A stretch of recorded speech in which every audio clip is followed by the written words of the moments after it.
He wants to cut funding to some of these countries that he says are allowing this to happen. Is the president's approach to this correct? The president is right that we do spend a lot of money in those countries, and they do need to provide the immigration services to protect and carry their weight. But the president is incorrect in the fact that we need to be spending more money to boost their economies so that people don't want to seek better opportunity in the United States. We do have a failed immigration system. We need to create a system that allows people to come in more quickly and readily, but we also need to help Mexico, Guatemala, these other countries in Central America and south of our border to help with carrying the immigration load for people seeking opportunity. Well, we know, Maurice, the president has said many times that he has said on the campaign trail that Democrats are to blame for this. We should also point out that, and I think everybody knows this, the GOP has run the show. They've run D.C. for the last 2 years. And granted, you can't change the world in 2 years.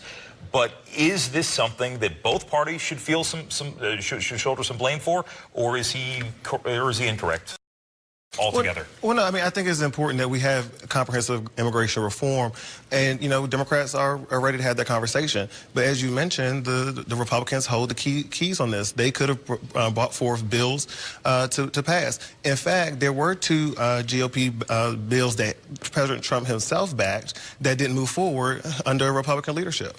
Well, Tyler, because we hear comprehensive immigration reform so much, what do you think would be an approach to immigration that would be amenable, that you could get people on both sides to vote for? I think that's the difficulty, is that most people in this sort of Trumpian pro-nationalist agenda that we see right now, it's really difficult to get people on the board for any type of immigration reform, and that's the difficulty. I mean, eight years ago, maybe we could have had a really more comprehensive immigration approach, but when you're talking about really complex visa relationships, it's really tough with the type of priorities that we want to put. So I'm not seeing anything that anybody would 100% get on board of. I mean, maybe in some sort of piecemeal approach with the way we handle student visas, the way we handle temporary work visas, maybe, but this comprehensive immigration package, I think, is a farce that we push far too often, as if we can solve immigration with one silver bullet. I don't know. I don't think we're trying to do that, but we do want, you know, a fair path to citizenship. We want people to be able to come to this country in a way that's fair and equitable for everybody. Okay. The other topic that we were discussing, this is coming down by way of a memo, and we've seen some protests today, but there's a push within the administration, or it seems some suggestions, to redefine gender. And right now, the game changed a bit under the Obama administration. What this would more or less do is take the way that they approach gender-related issues. That gender is unchangeable, I believe, is the exact is the description here. There are people that say that this is the Trump administration going back on promises. You know, the president said on the campaign trail that he would be better for the LGBTQ community than Hillary Clinton would be, based upon her for Saudi Arabia and regimes that kill gay people. Right. So with this approach, what is the administration trying to accomplish here, Maurice? I mean, I think it's a simple bait and switch. I mean, he said what was, you know, popular to a broad group of people when he was running as a candidate. Now he's double downing to his narrow base. And I think it's quite convenient that days before we go into, as we're in midterm elections, particularly in southern states like Florida and Georgia, where you have Democratic candidates at the top of the ticket doing very well, immigration policy and gender identity are big issues, particularly for the radical base that Donald Trump supports, in an attempt to push them to the polls.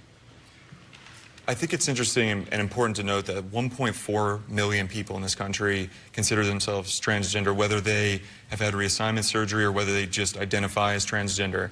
And it's an interesting position for the Trump administration to take with the Health and Human Services memo to redefine sex and gender as immutable characteristics at birth. Yeah. When we just pulled the guidance back from Betsy DeVos for Title IX considerations about transgender for public schools, when public schools were asking for guidance.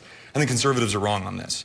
We don't want more government deciding these ridiculous swings back and forth. I mean, if you think about just passports, transgender people, or everybody else has a 10-year expiration date on their passport, sure, but suddenly transgender people have maybe 2 years or 4 years, depending if the administration changes and the policy switches and the definitions change with the new administration. That's patently ridiculous. Well, and I think, too, when you go back and look at the conversation as it pertained earlier in the administration, when the president tweeted, and it feels like it was forever ago, but when he put those tweets out saying we're no longer going to accept transgender